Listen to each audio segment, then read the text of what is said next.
My name's Ryan. I'm the area manager for Southern California for Academy. As you guys know, obviously the industry's going through just a ton of changes. I'm sure you've been sold on some of the newer products. Probably every LO on the planet sold you on like a 2-1 buy down or a 3-2-1. That's pretty much the only thing most people are pitching these days.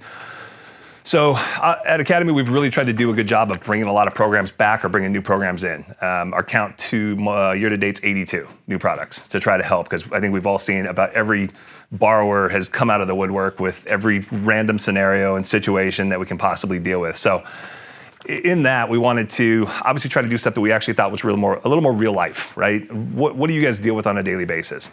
So back in the day, you guys may have heard there was renovation products, right? And the renovation products I think a lot of people had heard of was like the FHA 203K was a big one for a while, but there's other stuff out there. So how do we use this in the real world? So let's kind of talk about real life borrowers, okay? Who here has dealt with something where you're the listing agent and you've dealt with an ugly house, right? A house that needs some work, a house that, the kitchen's 10 years outdated, 20 years outdated, 30 years outdated. The fact that the house is, it's boxy, right? It's built in the 70s. So the kitchen is a separate room. The living room's a separate room. It's not there, right? It's not to where you need it to be. Seller refuses. They don't want to do any sort of upgrades to it. Sometimes they just don't have the money to do so, right? This is a real life situation. There's a ton of this that's all through, especially Riverside, Moreno Valley, Paris. That's what a ton of properties are. Every agent I've talked to says the same thing. They're running into a ton of this. Okay, so that's a big place that you could use something like this. Another one is buyers, right? A lot of buyers can't afford the property that's already been redone. They can't afford $700,000. They can't afford $800,000. They can afford $400,000 or $500,000, which is great. But then what they find out is they find themselves settling for something, right? No one likes to see you settled for something. No one wants to say, I wanted a Ferrari, but I settled for the 85 Dodge, right? That doesn't sound good in a conversation when you're sitting somewhere. No one wants to hear, I settled for my spouse. Like that doesn't sound good. That doesn't generate referrals. And that's what we want. We want to generate referrals. So we don't want someone saying, yeah, I settled for this house.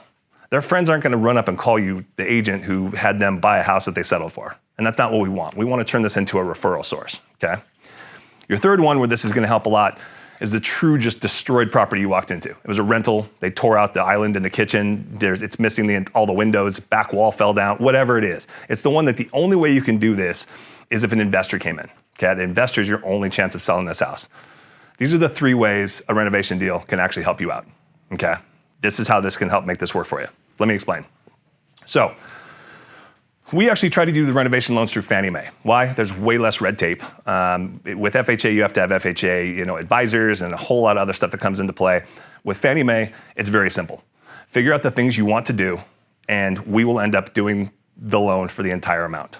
How do we do it? Well, we base everything on future value. Okay, so we'll do simple numbers here. If we're buying a house for $400,000, we're going to redo a kitchen. We're going to redo carpet, paint, fix a bathroom, add a bathroom, convert a garage, do a new roof. All of this stuff being done, the appraiser is going to get the list from the contractor stating this is all the things we're doing. And they're going to base that new value on what's coming up in the future. So now at this point, we've done all these things. This house truly is worth $450,000. Well, of course, that $50,000 mark is what we're going to end up lending them on top of this. So they come in, they buy this house. You guys go into contract at $400,000. Everything's good. We're going to actually lend them to say the $450,000. And as soon as they move in, we're going to start construction on whatever they were looking to do. And that can be different for every home. Again, some home might need a roof. That might be the most important. Some home the outside is just destroyed. Obviously carpet and paint and things like that. That's, obviously the more cosmetic stuff. But it's stuff that we see a lot of it. A lot of it's actually just, again, it's just a mess. So what this can do is take that listing that you have, and you can literally walk around with clients as they come in. And you say, hey, what would you do different? One of the things we have that we actually offer is a notes page, and it gives them some ideas. What would you change in this house? What would you do? Because what we have to do with buyers is get them to understand the future of what the bones of this home actually hold, right? This may be the exact area they want in. They love the neighborhood. They love the street. They love the leaves on the street during fall, but they hate the house, right? The inside's ugly. It's got green walls. It has shag carpet. It has, a wall that could be blown out to open up the entire space. All of this stuff could be done. And what this does, again, allow you to see the house for what it really is. Now, what if they don't buy that house? Well, now you've actually talked to a buyer about something else that they can do. Now you put in their mind that they can actually go and take this somewhere else. And that's what you really want. Because you want to take each listing, you want to take each buyer, and you want to generate that into more and more buyers, right? Buyers are a big key thing right now. They're hard to find. They're hard to get off the fence. We want them out. We want them shopping with you. Stuff like this, thinking outside the box, is what takes you to the next level. So again, with the renovation piece, you can really take a look at helping your buyers see something that maybe they wouldn't have bought before, but now they're willing to. You can help your sellers who are stubborn or they don't want to do the work to the house. One of the things that we've done just lately is we've actually started to put these as sign writers on the top of the house. What has this done with buyers? They think they have a $50,000 credit card to go do whatever they want to this house, right? That's fine. That's what we want them to think. We want them to get excited about this kind of stuff because we want them to see what the house is gonna be. We want people fighting over this again. And again, if you have a buyer that comes in and guess what, they needed 3 bedrooms, not the 2 bedrooms, you now turn them into something else. They're now looking at all these other properties the same way, as if they can do something else, right? It doesn't have to be this same shag carpet. I can do the hardwood or the vinyl or whatever it is I wanna do. The other part about it that buyers like is, we do have some sellers that are willing to do carpet, they do paint, they do all that stuff. Buyer moves in, tears it all out, right? It wasn't what they wanted. They wanted a hardwood floor instead of a carpet. This now lets your buyer walk in and design this based on what they want to do, based on the color schemes they like. They did dark in the kitchen, they wanted a white kitchen. This allows them to do it. Your buyer is now basically the property flipper themselves, okay? Again, the other part too is the house you walk into that needs a ton of work. Right? You walked in, you realize it's missing stuff. The kitchen's like half destroyed. You see that it's missing whatever it is. It's never gonna pass the appraisal. When we go out and do this for one of our buyers, we're all basing this on the work being completed. So that appraisal is gonna come in subject to. Yeah, it's missing the island, it's missing all the stuff for the kitchen, it's missing piping, it's missing all these things, but we come in and we buy it for future value at this, and that appraisal is being based on all this stuff being completed. So now buyers almost flipping their own property. They can jump in and we don't have to worry about that appraisal getting picked apart because we're gonna show all that work's being done by the contractors. So, what changes? Not much. This is a Fannie Mae loan. So it's normal Fannie Mae qualifications. 5% down, even 3% down, we can get somebody into one of these homes. Everything else stays pretty much the same. We actually service these files.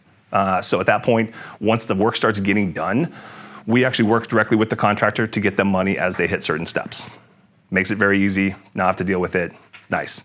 For your buyers, depending on the work they need. If they want to move in right away, they'll move in right away. Contractors, they've worked around people moving into homes before. It's not a big deal.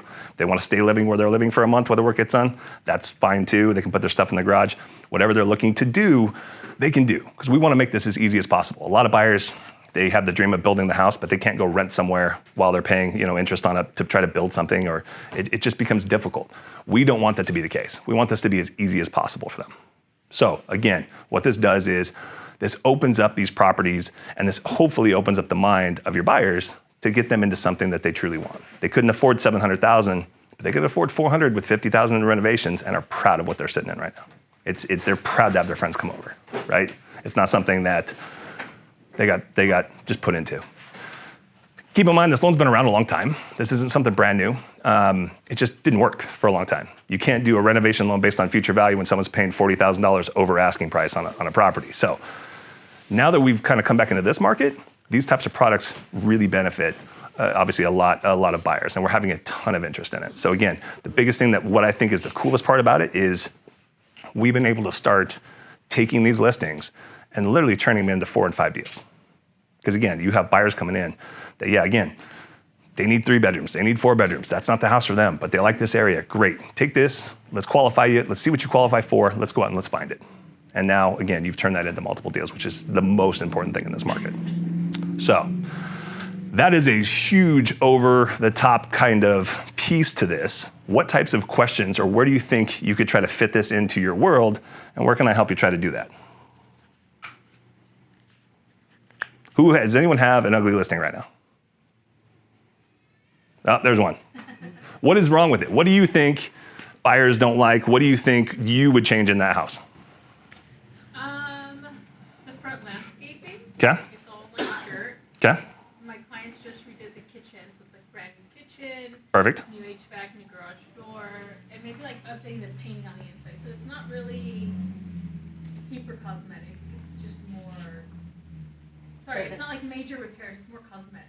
Right. So we can totally do that for this type of loan, right? Remember, everything's based on the future value.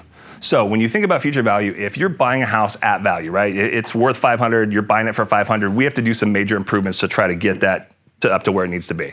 Kitchen's already done, a lot of your stuff's already done. If you're buying that house where, I mean, we've seen price cuts, we've seen seller concessions, there's a lot of stuff that's happening out there right now. You buy that house for, say, 20,000 under, okay? And again, each house is gonna be completely different. You've already started with 20,000 in equity. Then we do a few other things, and maybe it's 30,000 is what they need. And that future value comes in fine. And we'll go through all of that on each and every transaction because everyone's gonna be a little bit different. But you can, in fact, do any sort of grass, any sort of backyards, anything like that. You can do a pool. Keep in mind, you're probably, unless you're buying that thing super undervalued, you're never gonna get the value for what the pool costs versus what it's gonna come out to be for future value. However, you could have a pool that's just destroyed, needs work. Totally something you could throw in. And that happens a lot where a pool's just, it's outdated, it needs to be completely redone. That's not anywhere near the same cost. So that could be something that works. A lot of times the roof is a big issue. This is that chance to come in, do the roof, have it fixed, set it up, and you're good to go. And again, it opens up so many more homes in that market to obviously do so. So landscaping, totally something that can be done. Paint inside, paint outside. Curb appeals a lot. I mean, that means a lot to a homeowner. They want to walk up, they want to drive up and be proud of something just as much inside as they do outside. Inside could look like the Taj Mahal. If the outside looks like, something out in the sticks, something needs to be done. Something else. So a lot of people, we've actually seen this come in where somebody says they see the big picture, right? They see the big idea, but they say, no, I'm just going to do it myself. Well, that's fine. Still turn it into a buyer for you, right? There's other situations where somebody says, I really want to do this, but I want to do it myself, right? I've done this kind of stuff before. I think I can handle most of this. That's fine too. We can have an owner that can actually do the work on the property. It is limited to 10%, okay? Buying a house for 500, the max they can do is 50,000, and we are still gonna be doing the same situation. So the way these inspections work, they're actually really easy. We have an inspection company that will actually get basically on a call, on Zoom or FaceTime or something like that. They'll go through the different things that have been done on the property, and then they'll issue the funds based on how far they got along. Some jobs are one job, boom, they put 30,000 into it, they're done, they get that 30,000. Other jobs are bigger, and a lot of times, some of these contractors, they can't put the money out there to try to cover some of this stuff. So we can help that along, and we can break it up into, okay, great, you bought all the stuff, and you did the flooring, awesome, here's the first 10,000, whatever it comes out to be. So, I'm a little confused. So does a house close completely, and then you guys are monitoring the type of work they're doing, and that's how Correct. you're releasing the funds based on the phase they're in? Yep, absolutely. Got it. But escrow's completely closed, Closed. and they are titled owners. You are done. They own the property. You got paid. Everything has been finished. In the process, what ends up happening is we get the contractor together. Sometimes we'll bring in like a personal consultant. Sometimes they'll want their own consultant, which is totally fine. And again, we'll bring the contractor into play there as well. And then we'll figure out exactly the costs, what we're expecting. And then that information goes with the appraiser. So the appraiser is going to go out and say, okay, well, I would call this subject to, but I also know that we're completely grading this area and we're doing this and we're changing these walls out, and we already know we have a new water heater's going in that's double strapped, whatever it is it comes out to be. The appraiser then knows. Once the property is completed, we are sending the appraiser back out for the normal 1004D, but again, everyone knows it's already been closed, everything's done. They're just going to go out for the final to make sure everything's been finished. Understood. Is there a time frame after it closes that the work has to be completed? 6 months, Yeah. but it can be wiggle room. Correct. 6 months. Truth be known, we'd like to be done in 30 to 60 days, not for us, but for the buyer. We don't want it to extend out because most of the time, what we're seeing is that buyers moving in. They may have 2 or 3 weeks where they're still renting their house or they're renting an apartment and then they're moving into this place. But we don't want it to be something to where, has anyone dealt through construction through their house while you're living there? Yes, it is. My house flooded. It's terrible. Like everything's all plasticed off and it's not your house. Like you can't, we lived in my garage half the time for while it was getting done. So we don't want it to last that long. They can go 6 months. I can get an extension if it needed to, but we're really hoping we're done in that first 60 days so they can actually enjoy the home, and yeah. And logistically, are we part of that process afterwards? What is our role? Nothing done. Zero. So you guys take on that problem. We actually have a department that even handles it for us. So if we need to get back into it, great, but they schedule everything else from there. Yep. So you guys stay on top of the contractors because we all know contractors lag. Yes. So you guys stay on top of That's why you have a consultant. Yeah, so there's a few things. So the department will try to schedule. And again, this is the nice thing about this is they lag, but we're also not paying them until they get done. So if they're going to go out and they're going to not get this stuff done, there is a way we can actually switch out a contractor if we needed to, if something happened. But he just has to comply with the base as to the work and the scope of work we were already planning on doing. So that is something that happens. We do background every contractor. If you have a contractor and you love them and you want them to work on your properties, that's fine. We have multiple contractors we can send out, get some ideas. Just keep in mind, that's a big worry for us too, which is why we do not release any funds until we start seeing stuff happen. So, and if your buyer called you for anything, I highly suggest, again, call us right away. We'll do the same. If we hear anything, we'll contact our department and we'll make sure things are getting done the right way. So they can't hire Jose from Home Depot? Not if Jose has not been doing this type of work. No. Now. I know, Jose's cheaper. Yeah. We have to show that it's very similar to the one-time close. We got to see that they've done this type of work before. We want to make sure they don't have, they're not maxed out on all their stuff. And again, we don't want them to run away with anything. We're doing everything we can to make sure that they are covered. Protected. Again, there's still bad people out there, but we kind of have enough protection in play. We always go at least 5% above whatever it is too, because sometimes clients make some adjustments. Keep in mind, say we did the 450 and a client said, I want the Viking range. I know I budgeted for $2,000 or $3,000. I want an $8,000 range. Buyer can always come out of pocket and go above and beyond if that's something they want to do. And again, you'll find that a lot of them end up doing that because now they're getting into it and they're like, oh man, that looks really good, but that big stainless Viking, that's what I've always wanted. They can still do that. That's totally okay. And again, they're taking the 2,000 or whatever it is and coming back. Now, if there's extra money at the end, it's a principal reduction. So if they owe, 450 was what the total was going to be, they didn't use 5,000. Their new loan's based on 445. Just a principal reduction. So is there a first and second, or is it just all one? Just a first. Yep. And it is Fannie Mae loan limits. That's the one thing to keep in mind. It's not going to work for a $900,000 house. It is Fannie Mae guidelines. So it's based on just our actual. You have to do high balance for like Orange County. Well, you have to go their regular balance for that, but regular balance is for Orange County's huge. So yeah. So what type of properties would you say you can do this with? You can literally do it with anything. So you can do it with a mobile. However, you cannot change the structure of the mobile home. You can do it with a condo, but you're dealing with the condo association. So you got to make sure you can't be touching any walls or certain things that you can and can't do. A lot of times condos, they're going to be really strict on the way it works, the outside, what you're doing. Now there's also a lot, like I know Riverside, Corona, there's a lot of areas that have some of the detached condos where they don't look like a condo. It just looks like a normal stick-built house. That said, biggest thing is just if they're painting the outside, if they're doing something like that, they have to make sure they get with the association to make sure it's a color that they're allowed to pick or whatever, which I have a new house that was just painted black in my neighborhood and it just doesn't go with like the yellow. I don't know if they're Steeler fans. I don't know what it is, but just the whole thing, and they put a pool in, they did all kinds of stuff. I'm just like, this doesn't even go. So two questions. How's this different, or what's this program called? Is it different than the 203K, or how is it? It sounds very similar. It sounds very It does. Similar, but less. Yeah, similar but less paperwork. So the other one was an FHA, it's 203K. This is a Fannie Mae home style renovation. So Fannie Mae, it's not even Freddie Mac, Fannie Mae is the only one that has this. However, they set kind of their guidelines on obviously taking the money out and doing those things, but their underwriting guidelines are exactly the same. It's DU approval, it's all the same things. The only difference is obviously they're buying for say 400 just to keep it easy, 450. They're qualifying on 450 for everything because that's after the money. And so, same DTI requirements, LTV requirements, everything is the same. What about the appraisal? Are they doing an appraisal based on the 450 or the 400? So basically, we need the future value, obviously. So what they're going to do is we'll send out the scope of what we're doing to the appraiser, and the appraiser is going to base the value of the property on all this work being completed. So then that's where our future value comes in. Yeah. Yep. So what would be the best way, the proper way to pitch this to a buyer? Like, let's say we're touring a house, clearly it needs a new roof, right?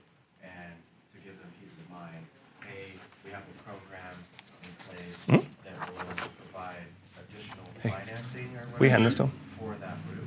Yes. Okay, that would be the best Yeah. way to Yeah. So We can roll it into like the loan. These future, improvements. So let's talk to the lender let's talk to a contractor. That way you guys are working together on putting together bids and everything and the calculations of what payment and everything's gonna look like. Yep. So this sheet that they just gave you, this is probably one of the best ones to kind of walk through. What would you want to upgrade, right? That's the big question. And have them make notes, have them talk to you. This works on multiple levels. This works great on a sales level too, to just get them to start talking so you feel them out as to what they're really looking for. Kitchen remodel, exterior paint, interior paint, flooring, carpet, landscaping, home additions, structural, electrical, roofs, whatever it is. Get them talking. Find out what they would change, because even if, again, this is not just for that property. Say we do 10 deals together. My guess, 3, 4, maybe 5 of them are renovation. The other ones are, they're now you, they love you, they're all about it. They go find a house somewhere else and they buy something that doesn't need as much work. But what it did is it got you involved, it got you that additional conversation, and it really solidified the fact that they know you care because you actually want to know what they're really looking for. And it helps too if you could be walking around the whole time to find out that he's a chef and the kitchen is really the big thing that's bothering him. Well, now you're going to be looking at something completely different, and it kind of opens them up.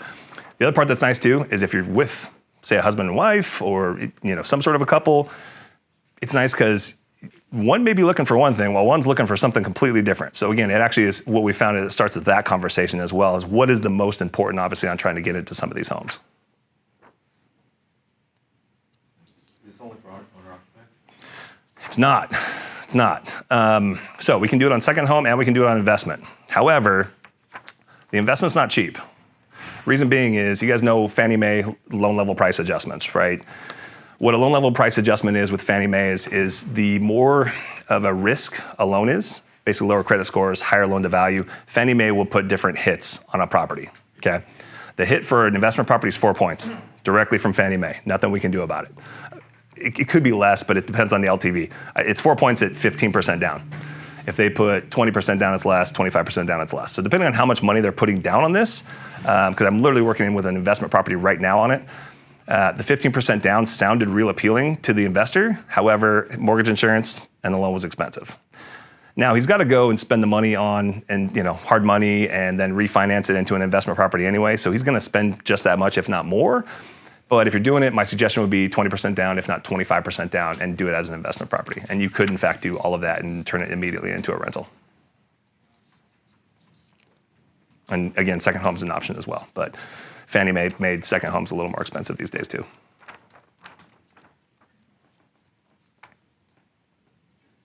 I see wheels turning. I love that part. It always happens. I can hear wheels turning when I'm talking to somebody on the phone about it. Are there any benefits to an FHA 203K over the Fannie Mae home style? I don't believe so. Again, with the 203K, it's FHA, you automatically have, obviously your mortgage insurance, which is typically higher. Yeah, you could end up with a little better interest rate, but your loan amount, your max loan amount is obviously less, and you're gonna have a lot more paperwork. I believe FHA maxes out at $35,000, and then after that, they're gonna end up having all sorts of people involved. They'll get their own contractors involved, their own different inspectors involved, and it just becomes much more of a difficult process that doesn't need to be. When we're dealing with this up front, it's a little clunky in the first place because you have a buyer trying to figure out what they're gonna do, and then we gotta make sure we have the value in this. Now, if you're out there just for yourself, no, obviously, if you're buying a house that's trying to sell, or you're selling a house, or whatever the situation is, that's, it's worth $500 and they're trying to buy it for $520, we got to do a lot of work to try to jump in and make this thing happen. Because again, we're already upside down. If you're walking into that house and, again, they're buying it for $480 and it's worth $500, we've already started with equity. So just kind of, understand, again, in your situation, we're not going to get a ton of extra value. Yeah, curb appeal, certain things are going to help there, but that's going to be a tougher one to do just because that future value, it's not going to see as much. The biggest thing for future value is additions, but obviously additions are now dealing with the city or the county and permits and everything else that end up coming into play. Conversions can be a little bit easier, but just kind of keep in mind when you're looking at the property, and by all means, if you have any questions, call Megan, call myself, call anyone of us, and we can definitely help you out or put you in the right direction. But yeah, that could be the one question mark there. Now, I know Calahatha is out of funds for the $40,000 grant ADU, but they are in talks of bringing it back and funding it here coming soon. Can you use this program with it? I don't know, can you, Megan? Yes. Yes. I'm just asking questions. So that Yes, yes. Now, even without that being the case, you can actually build an ADU with this program as well, and that's considered future value. So building on to this, something that can 100% happen. Now, something else that's a little bit of a caveat that we're kind of figuring out here is the way Riverside County works especially is when they buy this house, they're buying this house for say 400, right? Their taxes are now based on 400.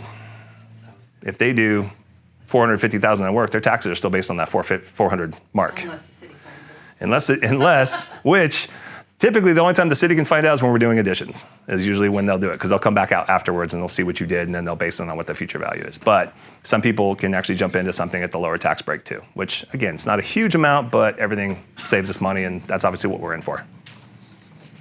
What do rates look like in comparison? So they are slightly higher than a standard conventional. So what we've tried to do is we actually just did one, and it was we did seller concessions on it. It was, I think they did 3% seller concessions, and it was 6.25. So it was actually pretty awesome based on what it was. But again, that's with us using that as the buy down. So it's a tad higher than normal conventional, but not that much.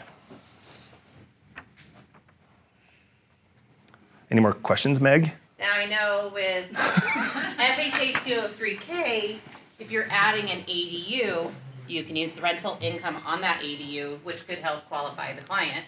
But on Fannie Mae, you cannot, Correct. unless you have past history on that property. So Correct. more like a refi, receiving income. Correct. Correct. And there's going to be a million other questions like that, right? Every scenario is a little bit different. But the thing is trying to find something that, a project that you're working on right now, and seeing how you can make it fit, how you can make it work. Again, some buyers this is going to fit right into, and they're going to love everything about it. But if you can get them talking, you get them out there shopping, whether you use this or not, it's just about doing more deals. And then, I mean, that's what all of us need to be working on right now, obviously, especially coming into the new year. So we have to get a price reduction and a credit from the seller to make this happen? No. No. What do we need? No. So you don't have to do a price reduction. Just the work that you're trying to do has to make the house worth more money. So if you were doing just say some cosmetic landscaping, that you're not going to get a ton of future value out of that. Yeah, you're going to get something because the property obviously looks better, the curb appeal is better, but you're not getting $50,000 out in value out of that type of stuff. So that's where some of that is. We just have to make sure, and we'll scope it out. That's what's going to happen is we're redoing the kitchen, the flooring, the walls, and a bathroom, right? It's going to cost $50,000. We're giving that to the appraiser, and the appraiser is going to tell us if it meets future value based on that stuff being done based on comparable sales. Does that make sense? So yeah, Sometimes it's going to be like a house that doesn't need a lot of work, but some, and you may also run into houses that are like complete garbage, non-habitable, where that seller's going to have to sell to a cash buyer investor, and they're really going to have to lowball it. yeah. But you may have a buyer that has a contractor's like, we can put $100,000 into it and make this a $500,000 home, and still maybe even get it for $300,000. A little bit more than an investor can, and that seller's going to want to sell and get as most profit as they can. We literally have one of those right this second in Corona that we're working on, and it was, I mean, it's uninhabitable. It's a mess. The whole neighborhood's worth about $680, and he's getting it for about $520. But again, it's a mess. It's a train wreck. So instead of, he could have a flipper come in, flip this house, sell it for $680. Taxes now based on $680 instead of the $520 he's trying to jump in for.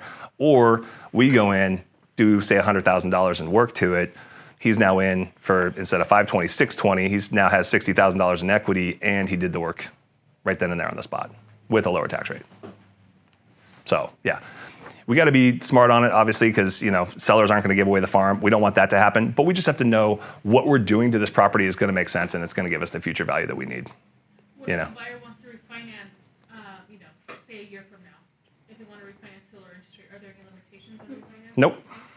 Normal Fannie Mae situation. And you can also do that. Let's just say you have a past client who's like, yeah, I want to do this, and this, and they don't want to do a cash out refi because cash out refis have a little bit higher interest. Well, you can also do this on a refi, a renovation refi as well. Okay. They may have $300,000 worth of equity, and they want to do that pool, but they don't want to do cash out. We would look at this as an option too. Yeah. And again, you can do a renovation refi, and it all is based on future value again. So that future value could say, instead of taking a cash out, putting them current market value at 90% loan to value, well, you can't do 90, but putting it at a higher loan to value, say putting it at 80 loan to value, 75 loan to value, we're running off future value again. So now they're at 65. Because again, the renovation is still based on future value no matter what. But this is really good, even manufactured homes, you guys, that you can do this on. So if you find, let's say 1982, still newer, you know, within Fannie Mae guidelines, and it's got the wood paneling walls, it's got an old kit, you can do a renovation on manufactured. And manufacturers are still holding their value out here pretty well because that land values so much. So this can be used on manufactured. Keep that in mind, because I know you guys run into a lot of those that are just old, and clients are like, "This sucks," but it's in their price point. Yeah. Yep, yeah, and that's it. The price point's the biggest thing, is getting people off the fence because they can't afford what they could have afforded when, you know, rates were in the 2s and 3s. Now here they are in the 6s and 7s, and they can't afford it. They can't stomach the payment. You know, it doesn't matter what it is, it just doesn't work for them. So instead of adding, you know, that much more or that much more of a house, or spending the $200,000 or the $300,000 because the house has already been renovated, do it yourself. But Jump they in. don't have the cash to do these repairs or these improvements, so they have enough for the down payment. Yeah. Perfect. Let's finance the repairs. And going back to your comment, so you have a seller that they know they need a new roof. They just do. It is what it is. They don't have the money to repair it, but they're willing to lower the price because, just like doing a carpet allowance or anything else, they're willing to lower the price to have the roof fixed. This is where that could jump in and actually do that for someone. On manufacturer, does it have to be on permanent foundation, or? Yes, Yeah, all you're normal. still gonna follow Fannie Mae, so double wide, newer than 76. So you still have all those same requirements. Yeah. And that's, again, Fannie Mae is a little more lenient, though, on how things work. So that's why the Fannie Mae just seems that it makes more sense. We have total access to the FHA as well. I think the only difference, I think, with the FHA is they'll go off of 10% of what the value is, future value is. So they'll actually give us a little bit more room. But again, it's also just a little bit more difficult. Yeah, it's a little more difficult. So, yeah. What do the property taxes look like after it's reassessed? Well, again, that's the thing, is property taxes should be, as long as, like, again, additions and things like that can become an issue, but property taxes are typically done on transfer value. So if they don't find out there's a ton of stuff happening, if you end up buying this house for $400, they assess your property at $400. At that point, if you put 50, You're just doing cosmetic. you're just doing cosmetic things. If you're putting money into it and now it's worth that 450 mark, you're still paying taxes on the 400. However, we do watch them if we're adding an ADU, we're adding an addition, we're doing something like that. They are coming back out. They're seeing obviously this additional value and they're reassessing at the new amounts. So, but again, going back to the Corona property, getting in at 520, taxes on 520, putting 100,000 into it, still being ahead of the game. Some properties this is perfect for. Any other questions, ideas? And we do have lists of contractors too that we can introduce to. And this is also another way of you guys reaching out to some contractors too and creating those relationships. Absolutely, absolutely. And some of the contractors have actually started doing some cool stuff. They've been doing CAD drawings for us to where they'll actually kind of show what a kitchen could look like afterwards. So you're walking in and you see this. I mean, we can send obviously some of these other before and afters that we have, and any of the team can have these done for you guys. But, you know, as these continue to happen, you want more and more of these. You know, the first time you do one of these, we want to design one with that house, with that exact neighborhood, with your picture and your stuff on it, so they can see, hey, look, this is what we did. You know, they got into this home. Don't look at all these homes as just the fact of it's pink right now and you hate pink. Let's look at what this house can be and what we can try to do with it. What does Academy gain from this? Like, I know someone's gonna ask me, like a buyer or something, like, what are they getting from this? So what are you getting from this? Nothing changes. When you think about it, nothing changes. Other than that? Yeah, but nothing changes for us because for us, we're still. This is our business. Yeah, we're still doing this loan directly with Fannie Mae. So the only thing difference is we're loaning them the money, and that money's based on that future value. So for us, the purchase is really at $450. If you were buying it for $400, we're putting $50 into it. For us, it's $450 because we're basing this on what that total amount is. Other than that, it's a normal Fannie Mae loan. We're servicing it just like we do any other normal deal. You just don't hear about this program that often just because either loan officers out there are scared to do it They're not comfortable doing it. We weren't in the market doing it 2 years ago. And now we're back, so you're still gonna have lenders that, I don't do it, like, I'm gonna refer you off to someone that does do it. And this is what we see a lot. They but- might do it, they're just too lazy to do it. Yeah. What's your trepidation? Why would they not want to do this? You would be shocked how many LOs do not want to learn It's new different. programs. If they look at it as, it's harder, they're lazy. I have LOs that do not want to learn new programs. They've been doing it so long. They know what the products their niche are. I hear it happen all the time. I hear LOs that say they don't want to do, they don't want to learn one-time closed construction loans. They don't want to learn down payment assistance loans. They don't want to learn anything else. They like their conventional, they like their FHA. I have LOs that don't want to learn VA. And VA's, there's nothing different in it. And so USDA, LOs don't want to learn it. It's uncomfortable for them. It puts them kind of out of their own comfort zone, and they don't. And it's more for us. We're constantly trying to work on new programs and new things because, again, with borrowers right now, we're seeing so much different stuff come out of the woodwork that you got to have programs out there that are going to help everyone. This isn't one of those things where you can turn down. I don't know about you guys. I know we're not turning down deals right now. We're trying to figure out everything we can to make something work because they're not just coming in like they were.